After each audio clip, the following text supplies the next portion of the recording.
Now welcome to another Let's Watch Some Star Wars, which means I'm once again going to fire up the latest episode of The Acolyte, the 5th episode now, and I'll start watching it and pause every so often when something interesting or noteworthy happens, and then put up a screenshot, tell you what's going on briefly in case you're not watching the episodes, and then give you my thoughts or whatever else it might be, and we'll try to figure out this mess of a show together. But very, very quickly before we get started, I do want to point out for those who don't understand why I think these characters are bad or make no sense. A lot of people seem to think I'm just being hard on the show to be hard on it. But I do want to point out that the only reason this episode happens in the first place, or why these events happen, why we get a giant lightsaber fight, is because out of nowhere, in the previous episode, May decided she didn't want to kill the Jedi anymore because her sister is alive and now she's going to tell the Jedi all the secrets she knows. And then Khmer, instead of just killing her for betraying him right there and then, or revealing his identity and fighting her or whatever it might be, he decides to fight all the Jedi instead. It even tells one of them, he tells them his secrets. Before the episode ends with apparently May again wanting to kill the Jedi to appease the Master and leave Osha for dead. In other words, and maybe I'll go more into it in a separate video, describe exactly what I'm talking about here, but the only reason this episode happens, if you will, is because of a strange change of heart from May, and at the end of this episode, she is only going to go back and change her mind again, back to what it initially was. In other words, it seems her indecision existed only to give us an episode of the lightsaber fights. But anyway, let's dive into the episode now, and it opens up with Osha laying on her back. We see her kind of knocked unconscious, and these little orange spores are floating down on her. We've kind of seen them before in the previous episode. We'll see them again in this one. And I really thought how this whole thing would be explained is that the Jedi have been inhaling some sort of hallucinogenic, and so when they think they're fighting a Sith, it's not a Sith. And I still think, because of how often they have shown these little spores or whatever they are, that there will be something that comes of them, that when Venestra Rose comes to investigate what happened to a bunch of Jedi, she's going to find these spores, she'll know there's some sort of hallucinogenic, she'll see all the dead Jedi and figure, well, they all went crazy and killed each other. I know that is a very dumb theory, I will acknowledge that, but I could certainly see something like it happening. Again, they have shown these spores way too many times for nothing to come of it. But moving on from that, or actually getting started in the episode now, the first thing Osha says when she wakes up, the first thing she is worried about is her little droid Pip, of all things. And yeah, I get it, you like your droid, but really, you're not worried about what happened to anybody else. You're not worried about where the Sith is. You even hear lightsabers in the background, but you're looking for Pip. But of course, we know that she'll need to have Pip for later on when she puts a light on the Sith so that the bugs will come down and take him away. And we'll certainly talk more about that later. So anyway, Osha starts to walk away and she immediately trips, as we have seen other characters before, and she falls face first into the, you guessed it, the spores. She then turns her head and the first thing she sees is a dead Jedi, is one of the red shirt Jedi, which is why I initially thought she must be hallucinating. The spores got in there and she is seeing things, but I think we can be pretty certain that yes, the events of the show did happen as we saw them. There was no kind of trickery there, but I do think, again, when they come to investigate, when the other Jedi or Venestra Rose comes to investigate, she is literally going to see this Jedi in the orange dust and think, there's something to it. But moving on now from the dust, we see, or Osha sees the Sith. We're just going to call him the Sith, or call him the Master. He has called himself a Sith, essentially, in the episode. But we see the Sith taking on 4 Jedi at once. And so, no, this is not just some random dark side user. I dabble a little bit in the dark side. This is a fully trained Sith, or something that doesn't call itself a Sith, but sure could qualify for one, and even thinks he should. But anyway, my point is there's no going back from this. There's no thinking this is something besides, like I said, either a Sith or something that is just like them, but goes by a different name. There is no longer any way the Jedi could, assuming this all gets back to them, and as I've already discussed, there are options for them to skirt around all this, or skirt around the Council learning about a Sith on the loose, But anyway, any doubts about this being a Sith or something just like it are put to rest right here as he takes on 4 Jedi at once and even puts down not Plo Koon. He killed the Keldor that some people thought was Plo Koon, but actually wasn't. During the fight then, we see the Sith blocking some lightsaber attacks with both his helmet and with his gauntlets too. And this is cool. This is, I am assuming, cortosis. This is a type of metal that can kind of short out lightsaber attacks. That's why you see the Jedi's weapon kind of short circuit for a little bit after he blocks it. And this is all fine. This is all good. In fact, the whole lightsaber fight in general, the whole episode, how it looks visually, the choreography and such, other than maybe being a bit dark again. But I think it's good. I'll give them credit. These lightsaber fights are pretty solid.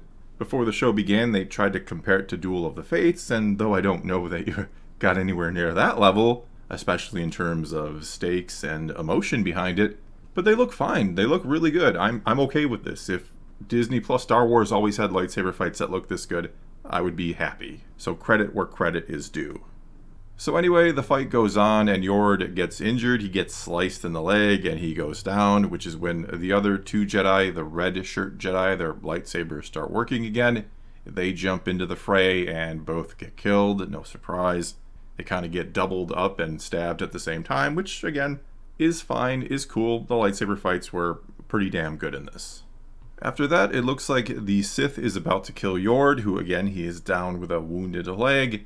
But that's when Osha fires the stun gun at him and he kind of just shrugs it off entirely. I'm assuming again his armor is doing that for him. It is resisting the energy or something like that. He then forgets all about Yord and starts to go after Osha, all serial killer style. He just starts to walk towards her as she runs away, kind of like a horror movie. Yord yells for her to run, and then we move into the Wookiee hut where May is still just kind of watching everything in there all this time. And it turns out Jecki has found her and she tries to arrest her. And if we recall, like I talked about at the start, the whole thing that was trying to happen here or going to happen here is that May was going to turn herself into the Jedi. And though, yes, I understand Jecki kind of jumps her and startles her and now the Sith is here, but she forgets all about that already and just tries to kill Jecki instead of saying, hey, I want to surrender. I want to help you against the Sith. I want us all to get out of here alive or whatever it might be. Not that Jecki is just going to believe her. I get that. But certainly if May wants to get out of this alive, she has to figure her best bet is the Jedi. She has to assume that the Master or the Sith is just going to kill her at this point. That is part of the reason he is here and has been here. That Kamir is just going to tell him, and at this point she doesn't know it's Kamir. But Kamir is going to tell him, like, hey, she wanted to turn you in or turn the whole operation into the Jedi, and that the Sith would just kill her. But nope, she doesn't do anything like that. She just fights Jecki, and by the end, it seems like she's back with the Sith? I don't know. But putting that aside for now, we see Osha running through the jungle, and classic horror movie style, the bad guy just kind of shows up. And yes, there was definitely intentionally a horror vibe to this. I'm not saying I necessarily hate it. I'm not necessarily saying I love it. It is what it is. Anyway, he catches up with her, chucks his lightsaber at her, and in the nick of time, Sol finally shows up. We don't know where he's been like the last, 5-10 minutes of this fight. However long it's been going on, but he's here now just in time to save Osha. Yord then shows up too, and Sol says to him, get the civilian out of here, and Yord grabs Osha and starts to run her back to the ship through the forest. We then see the Sith and Sol having a kind of face-to-face here, about to duel each other, before we cut back to Basil, the little tracker from last week, and Yord and Osha run into him and say, let's go. That's when Yord and Osha try to have a little discussion. We should go back and we should help Sol. And Yord's like, no, he gave me an order. I have to get you out of here. And I could certainly see this being a dilemma for Yord. I don't mind this, that he's probably torn between going back and indeed helping Sol and just getting Osha out of here like a Jedi would try to prioritize saving somebody. But ultimately he decides at this point to just keep getting Osha back to the ship. We're then back with Sol and the Sith, which sounds like it should be the name of a kid's fairy tale or something. But we're back with those two, and the Sith is immediately like, don't you remember me? And Sol is looking at him like, yeah, I kind of do remember. There is something familiar about you, he even says. And what I'm assuming is the case is that Kamir, was there 16 years ago when whatever exactly happened at the witch's fortress happened. That he was there to recruit one of the twins, that he knew how they had been created and that they were strong with the Force and that he could use one to get himself an apprentice finally, or maybe to train an apprentice to help him take down whoever his master might be. Either way, it is kind of interesting to note that Sol seems to think he is familiar from 16 years ago, or maybe he is sensing something familiar about him from when they encountered each other a couple episodes back when he was the apothecary. It could be as simple as that too. Either way, it is, again, it's interesting to note that Sol seems to have the ability to remember the presence of people. You would even think he'd be able to remember the presence of his own apprentice from Once Upon a Time. That his former Padawan, Osha, would have a certain feeling that he would recognize, but we'll get to that one later too. And so these two then have a bit of a fight, and again, it all looks good. I have no real problems with the choreography or anything like that. I think the lightsaber fights, by and large, are really good. Again, a little dark, but really good all around, so I enjoy that for the spectacle that it is. At one point, Sol asks him, or says to him, "You're no Jedi, but you have the weapon of a Jedi," and that's kind of obvious. Yes, Sol.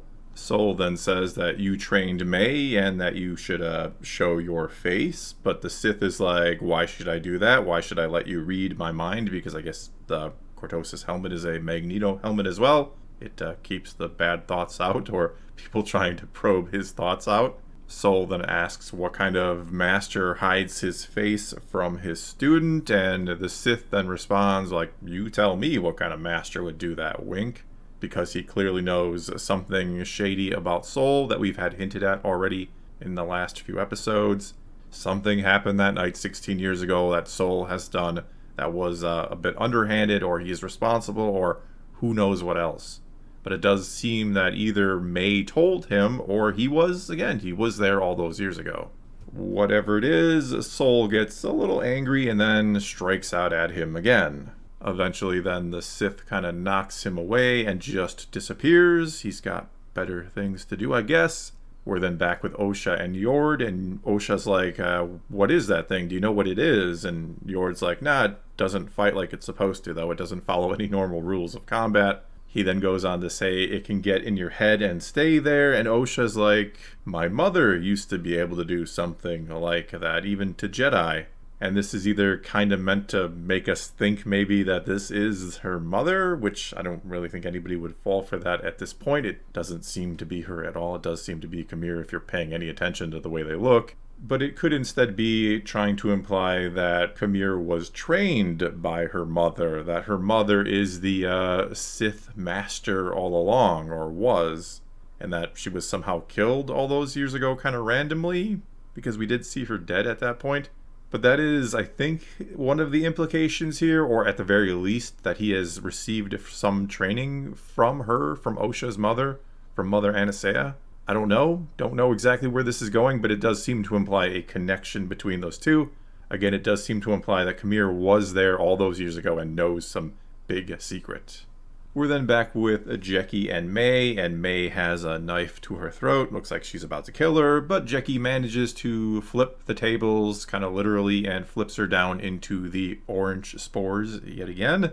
Jecki then manages to get the cuffs on her and to arrest her, and that is when Darth Smiley shows up. That is why he ran away from Sol, I guess, to come save May. They have a bit of a fight. And at one point, the Sith then says of May, or says to Jecki, that this is what a loyal apprentice looks like, that you should kind of take some notes. And I'm not sure if he says that because he really just wants to kind of forgive her and to bring her back into the fold. He really wants an apprentice, and he does seem to really want one. We'll get more into that in a bit. Or if this is his way to kind of cast doubt on anything she may have already said to Jecki. Either way, when May manages to get the cuffs in front of her and to run away, he abandons his fight with her and again goes after May. And also worth noting here is that at the end of this little scene, at the end of the fight, after Jecki is kind of left alone, she has used Kelnaka's saber, which was originally grabbed by May, and then she grabbed it back. It gets sliced in half, and then she kind of just discards it into, yet again into the orange spores or whatever this stuff is. And yeah, I'm still on it. I still believe that this is going to be something important later on, that they're going to show up. The Jedi are going to show up later on. They're going to see this cut up lightsaber hilt in the spores, and it is going to be a clue that leads them to the wrong conclusion. Alright, and then it's on to maybe the dumbest part of the episode. I don't know, there are a couple things that certainly can challenge this, but this was pretty bad. We have May running away, and we have the Sith, we have Darth Smiley chasing her, and he's calling her a betrayer and a coward and all these things. He catches up to her and tries to cut her head off, essentially. She manages to duck. She's then apologizing. She basically says, I had a moment of weakness. I'm still with you. Don't kill me, please. He then decides to cut her cuffs off of her, and then he is going to kill her, but Sol shows up and stops her. So my question is, why did you cut her cuffs off first? Why not just kill her? Like, the only reason you did that is to free her from the cuffs in the first place so that she can do other things later on. It is so stupid. Just kill her. If you're mad at her and you're going to kill her and you're a Sith, just kill her. Could you really see Darth Vader doing something like this? Not that we should compare Darth Smiley to Darth Vader, but could you see Vader like, I'm going to cut your cuffs off first and then I'm going to kill you? No, Vader would just kill you. I don't know, just really irked by this because it is so stupid. It is so obvious you just wanted those cuffs off so she could do, of course, other things later on. So anyway, Jecki and Sol get into another confrontation here with Darth Smiley. They fight again, and during it, it looks like May kind of contemplates maybe helping him, but then runs away. And Darth Smiley, of course, notices this. He gets upset and chases after her. And again, I go back to what I said at the very start of the video, why I am having such a big problem with this, is he decided not to kill her. If he really wants her dead, he should have killed her either the moment she said she was going to betray you, or instead of going to kill Kilnaka and starting this whole fight with the Jedi in the first place, you just go and kill May. I don't get what he is doing. He makes no sense. He didn't have to get into this big fight. If he really wanted her dead, if he keeps running away from the Jedi to go kill her, then why did you start a fight with the Jedi in the first place? You went in there, you killed Kelnaka, and then you did what? Where did you go? Why didn't you just wait for her to show up? You knew that's where she was going. She was going to turn herself into him, so you just wait for her to show up and you kill her right then and there, and you don't have this big fight with the Jedi. Unless you really just wanted to fight the Jedi and tell them you're a Sith because you wanted to let them in on your secret, even though you were mad May was going to tell them your secret. Like, make it make sense, please. He then tries to again kill her, to stab her right in the chest, and it is Jecki that intercepts him and deflects his saber and saves her, which is when we have this Empire Strikes Back twin moment, where it seems like maybe May is calling out to Osha, because Osha hears May's voice from when she was a child, and then decides that she's going to go back and help May, I think? That she's going to try and allure the bugs with the light to go and stop the Sith, or whatever she's thinking. She's going to use the bugs somehow to go save her sister, even though later on we'll learn she really hates her sister. God, please make it make sense. So anyway, Osha has the plan to run the bugs, using the light to kind of lure them back to the fight to attack the Sith. And she says to Yord, come on, or let's run. And it's like, Yord, did you not get your thigh cut open like 5 minutes ago too? Are you not in a lot of pain? Or is the adrenaline just rushing through you right now? Are you good to go? Did you force heal it? What did you do? Really curious how he's able to just run right here. But anyway, letting that slide for the sake of moving on. Plus, it's not really that big of a deal, honestly. But we're back with Jecki and Sol against Darth Smiley, and Sol's lightsaber goes down. He gets it hit on the cortosis, so Jecki steps up and clocks him in the head a couple times and breaks off the helmet. He then kind of gets angry, pulls a little dagger out of his lightsaber, and stabs her 3 times really quick. It is actually really cool. This whole little sequence was actually really good and cool. Again, don't have a problem with the lightsaber fights or the choreography. Looks great, quite the spectacle, but a lot of things behind it don't make sense. And speaking of things that maybe don't make sense or aren't very good, but with the helmet off, we now do get to see that it is indeed Kamir who is the Sith behind it all. The one who last week was pointed at very obviously to be the Sith. So obvious that I figured it couldn't be him because no way they'd make it that obvious. well, yeah, they didn't make it that obvious he is the Sith. And this leads me to believe that there has to be, or there really should be, another twist beyond this when it comes to the Sith, that there is a master above him that is going to be revealed at some point. Maybe it is Mother Anastasia, maybe it is somebody else, maybe it is somebody we know from the lore, like a Darth Tenebrous. Maybe he is not a part of the Sith, maybe it's something where he was trained by a fallen Jedi or something along those lines, and he wants to be a Sith. And he killed the fallen Jedi without a lightsaber, which makes him feel like or think he is a Sith. I discussed this in yesterday's video, but that is why he is obsessed with his Acolyte or his new apprentice, killing a Jedi without a weapon, because that is some sort of Sith rite of passage. I don't know, but he has got it for some reason stuck in his head that that is how you become a Sith, that you have to kill a Jedi without a weapon. And since he wants an apprentice, he wants his apprentice to kill a Jedi without a weapon. Anyway, Osha shows up to see that Jeki is dead, and this should have an emotional impact on us if there had been a really good relationship built up between those two characters. Yes, they did try a little bit here and there, but it would have been better if we took a little more time, and we saw that at first Jeki had a lot of doubts about Osha's character, you could say who she was, the type of person she was. And if we had slowly but surely seen her kind of come around to see Jeki warm up to Osha a little more slowly, a little more meaningfully, and then to have this moment where Osha sees this person who had, after convincing her to believe in her, saw her dead. Again, it hits a little harder than these two had like 3 scenes together where they kind of just spout generic dialogue at each other and become friends, apparently. That's again one of my problems with the show. It doesn't really take the time to make the characters or to build the characters so that I actually care when scenes like this happen. Though that said, the emotion does work to a pretty good degree here with Soul. You believe he would be obviously broken up by the death of his Padawan. Though, after what we learned last week from Jeki about it being an honor to see someone join with the Force, he should be like throwing a party right now, right? That she died and he now gets to see her join with the Force. I know I went off on that line last week. I just thought it was a really goofy line.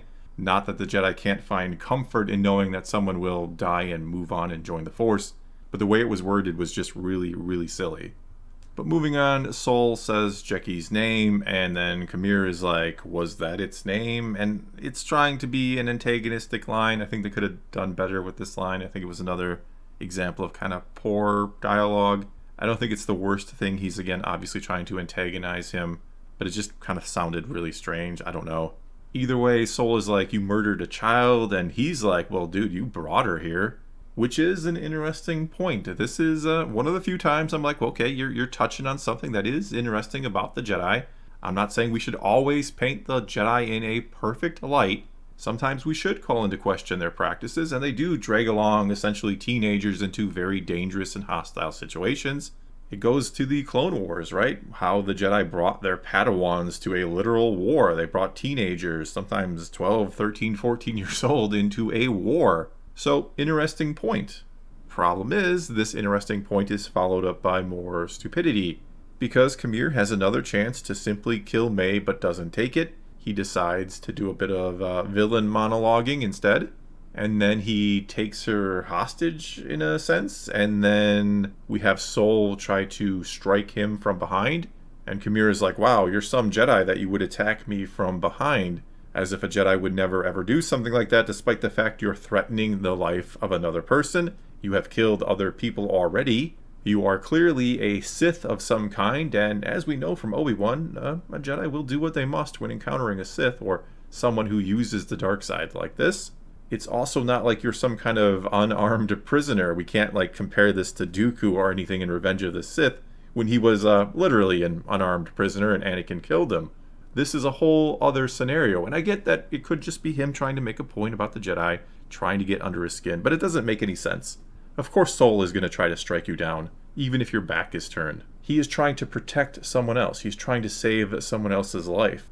But anyway, after he tells him that's not very Jedi-like of you, Soul does throw or toss away his saber, which is, yeah, this is what a Jedi would do when someone's life is in danger like this, and he can't get a quick shot or quick kill shot from behind or something like that. Soul then asks, what are you? And that is when Kamir says, I don't have a name, but if I were to have a name, I would be a Sith.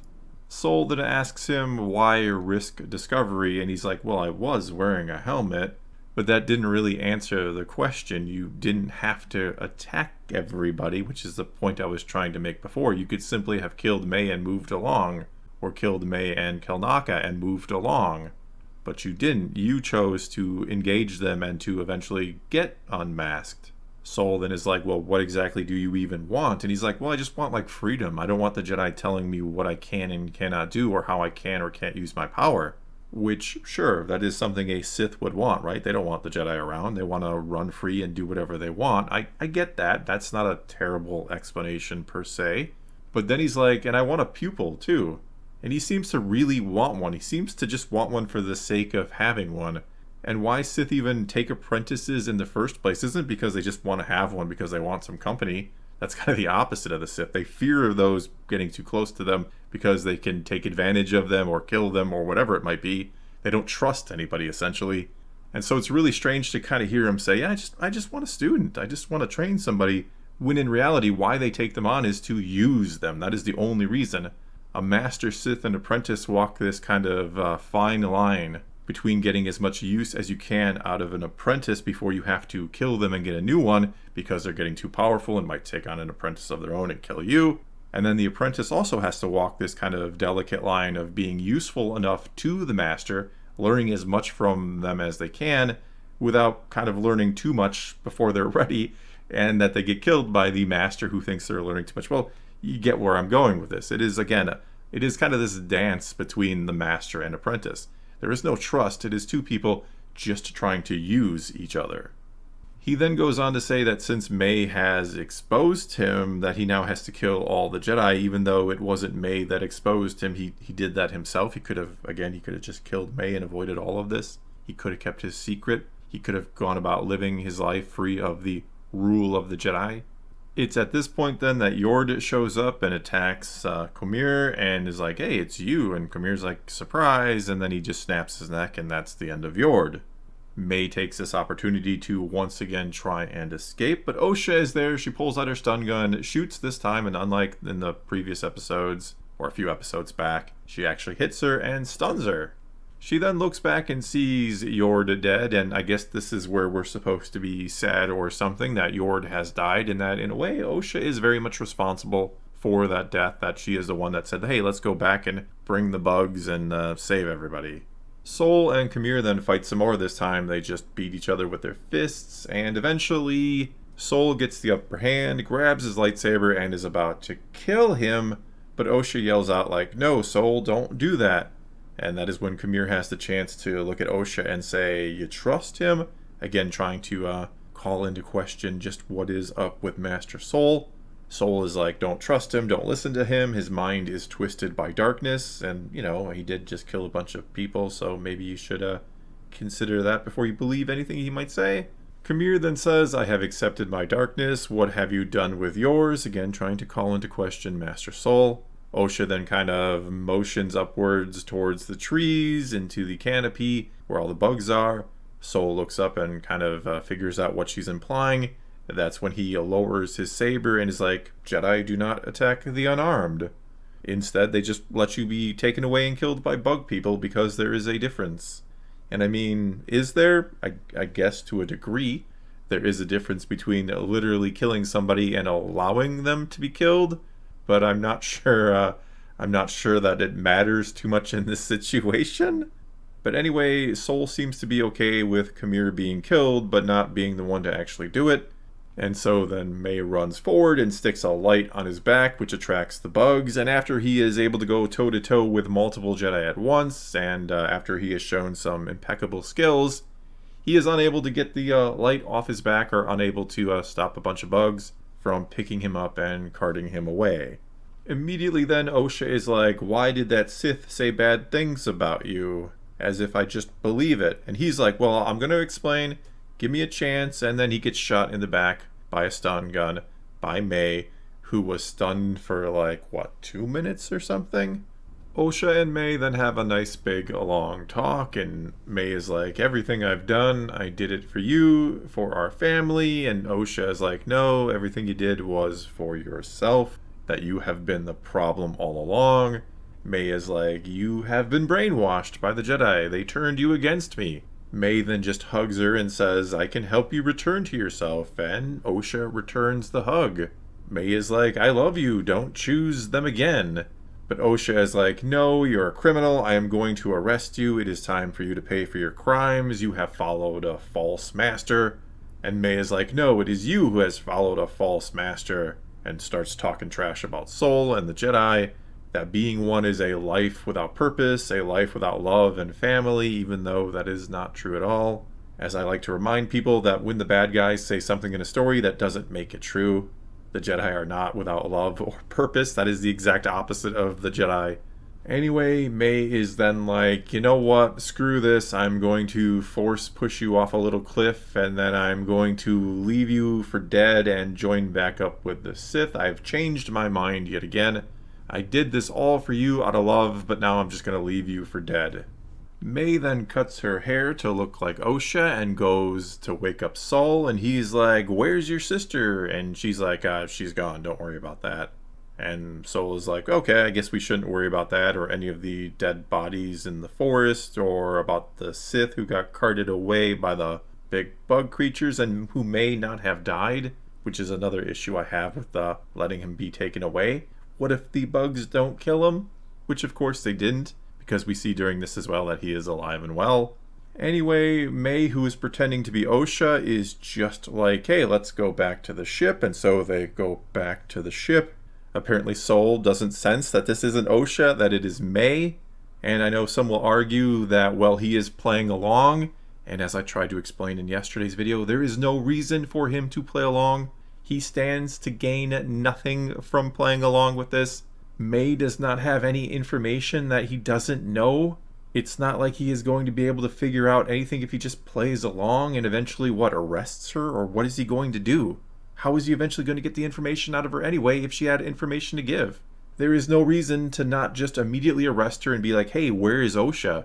Instead, he's like, "Nah, we'll just leave Osha behind in the jungle to potentially die."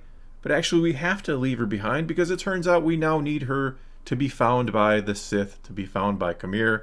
That is how the episode ends, with him discovering her and saying some things like, "Well, sometimes in our moment of triumph, things don't work out as we thought," or some other kind of nonsense like that. It is clear he is just going to take her, and that he is going to try to now turn her to the dark side and turn her against Soul, and, well, I guess we'll see where that all goes. Because apparently he will know the truth of what happened all those years ago. Something tells me that next week, in the next episode, we're going to see his perspective from all those years ago. That again, he was there that night that the fire happened and all the people died, and he is going to paint Soul in a pretty negative light, shall we say.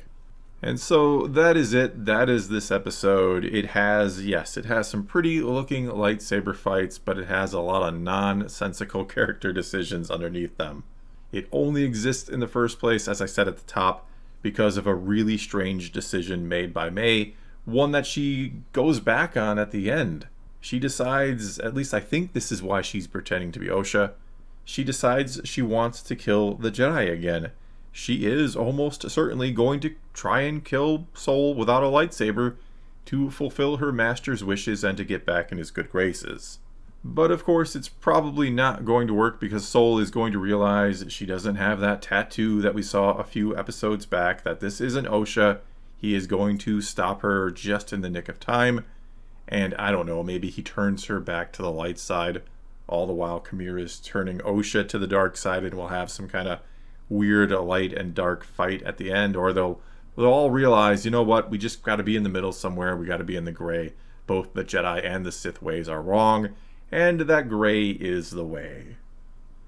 And that is going to be all I got for you this time. Now it is your turn to take to the comments below and tell me what you thought about this episode. Did you think it was good? Did you just enjoy the lightsaber fights? Or did you enjoy all of it? Does it make sense to you somehow?